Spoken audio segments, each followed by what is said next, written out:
Hello everyone, here Chris Capri, founder of Second Skies. Today's lesson comes out of a request from one of our subscribers.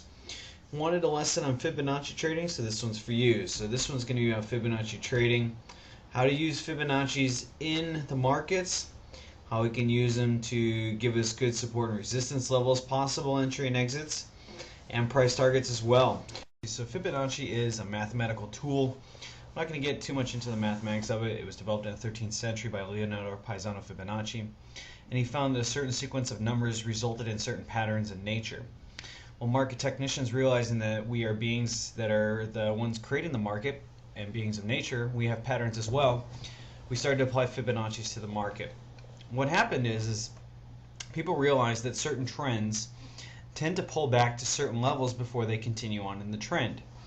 And so they started applying Fibonacci percentages or retracements levels based on those pullbacks. The method here is this. First of all, you find a downtrend type leg or move. And what you want to do is draw the Fibonacci line from the top to the bottom for a downtrend and the bottom to the top for an uptrend. We're focusing on the downtrend here because we believe the Aussie yen is going to be selling off. You draw from the top to bottom and it creates those dashed lines across there. Those are the Fibonacci retracement levels. The three most commonly used are 38.2, 50%, and 61.8. There are other levels, but these are the most popular, and these are the ones most commonly used. And since technical analysis is a tool of popularity, our tools made of tools of popularity, we go with the most popular levels as well.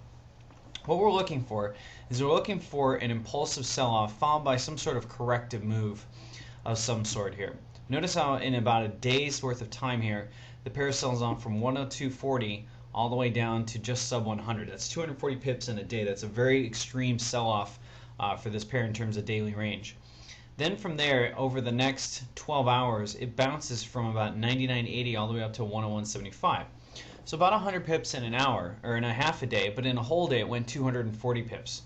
So this is impulsive, this is corrective. Half the time and not even half the move there. It's actually 1/3 of the move. So that means there's less force behind this move. We draw Fibonacci's and we look for this pair to stop at certain retracement levels.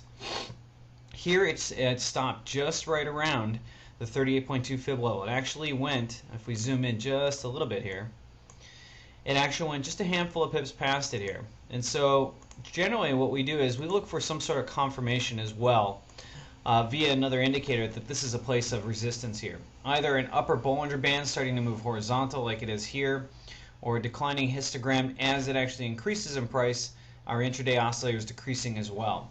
We'll look for something of that sort to give us additional confirmation as we do not get in on just Fibonacci's alone. Granted, there are great support and resistance levels, but we need other indicators to get in.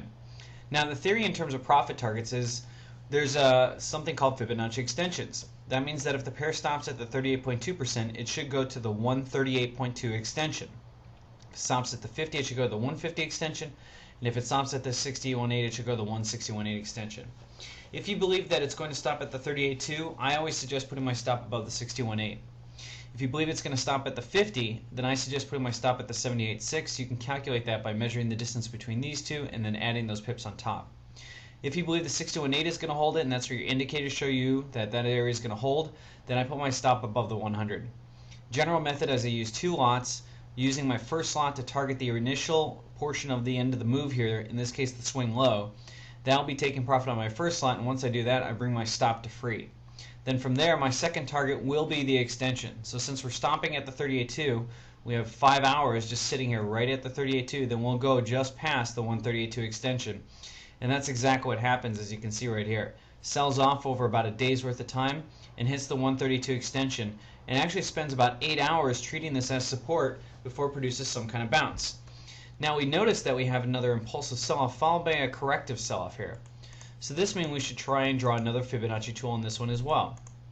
So we draw from the highs to the lows, and actually I would actually draw from this portion of the move because this is really where the leg sold off. And so here we have the corrective move and then touch up and then boom, sell off right there. That's where the impulsiveness started. You got about 10 hours of selling and you got about 15 to 20 hours of buying here, but notice impulsive corrective move here and running into the Bollinger Bands, which is moving horizontal. Also notice how as price is increasing, the MACD histogram is subtly declining here. So this should give us an impetus to go short at the 50% level. What I usually do is I wait for one candle at least after I've had several indicators, either a Bollinger Band or a histogram or something showing me this is going to be a place to go short or continuation of the trend. I wait for the candle to close and then I get in on the open of the next candle. Let's follow this trade and see how it works out. Here we have a little bit of a bounce, tries to come back, doesn't quite do it. And then look at these candles right over here. 2 candles, 2 hours, closing right at the top here. Small wicks past it, but not getting past the 50% fib here. And so here they are. Ooh, interestingly enough, we do test the 6018. Now take a look at where the 6018 is lining up. It's lining up with the swing low on August 1st here. This is where we had the touchdown before we had a bounce. This is a great confirmation of a row reversal level, and now it gives us further confirmation, even though we're just only 18 or 20 pips underwater. We now realize, hey, this is coming to a row reversal level. If it's going to reverse, it's going to do it here. Also notice increasing price, declining histogram, further supporting our trade. And the angle of the Bollinger Bands is not as sharp as it was when it was selling off, suggesting corrective move and impulsive move downward to follow. Well, after spending about 6 hours treating the 6018 as support, 7, 8, 9, 10, and now a total of 15 hours, it starts to sell off consistently with over 7 hours of consistent selling. We break below the 38.2, we re-attack the 20 EMA, and then after spending a few hours treating the 38.2 support, we start our sell-off again. And now after a little bit of bounce, the move starts to get really aggressive and it starts to walk the bands here. This is affectionately called the walking of the bands here. Now zooming in just a little bit further and down a little bit, we can see, hey, are we going to make it to our 150 extension? And boom, there we go. Touch our 150 extension without much of a problem there. The end of the move there hit our profit target. Once we hit here, remember, you want to take profit and move it to free after that. One beautiful example also of how this works, even on longer time frames, that was an hourly chart. We're going to move on to the pound yen, which had a very elegant head and shoulders pattern here. We had a nice little head and shoulders here, had a nice little neckline lining itself up. One other thing that was also happening was we had this nice little 61.8 retracement, and notice how it created a double top here with waning MACD histogram the entire time, giving us a great opportunity to go short, and this should make it to the 161.8 extension. And after a little bit of work around here and bouncing off the 50% fib, we broke through that and hit the 161.8 extension. 5 months later, 3,900 pips on the board there. So it just shows you how powerful these profit targets can be. In conclusion, the main Fibonacci ratios which you want to remember are 38.2, 50, and 61.8. 50% was actually not part of the original calculation or the mathematical formulas behind Fibonacci, but market technicians so often like to think in mathematical ways that we ended up using 50% because I think most of us found that sometimes trends like to at least retrace half of the move before they take off in the next direction. Other things to notice about it: if the trend holds its directions, Fibonacci retracements along with other indicators should take the position to the extension as long as that trend continues on, and it's usually great price targets. Extensions themselves are created by adding 100% to the retracement level. Thus, if it stops at the 38.2 retracement fib level, it should go to the 138.2 extension, 50% should go to the 150, and 61.8 should go to the 161.8 extension. One other thing to know is fib levels themselves are not sole reasons for entering a position. Look for combinations. Look for them to be supported by indicators, oscillators showing divergence, other support and resistance levels, pullback areas. Look for there to be something else, but do not take fib levels as trades in and of themselves. You want them to have multiple things that are supporting it.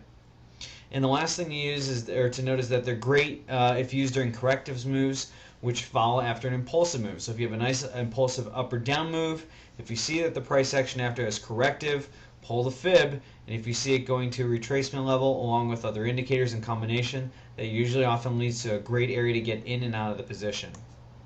Okay, so for some of you there that are looking to take your training to the next level, we specialize, and I specialize in private education and mentoring. I like to pour all my energy into a trader inside 1 month and take them from wherever we're at to a level of profitability inside a month. I do this every single month to traders all the time, no matter what their level is.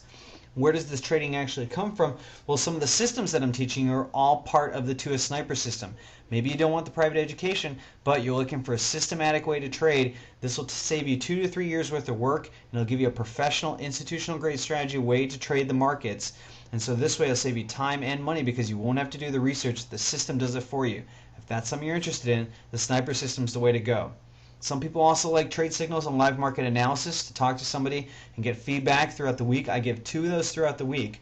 Now, if any of these services sounds interesting to you, email me info@2indieskies directly, or you can visit our website, www.2indieskies.com. Until then, good hunting, everyone.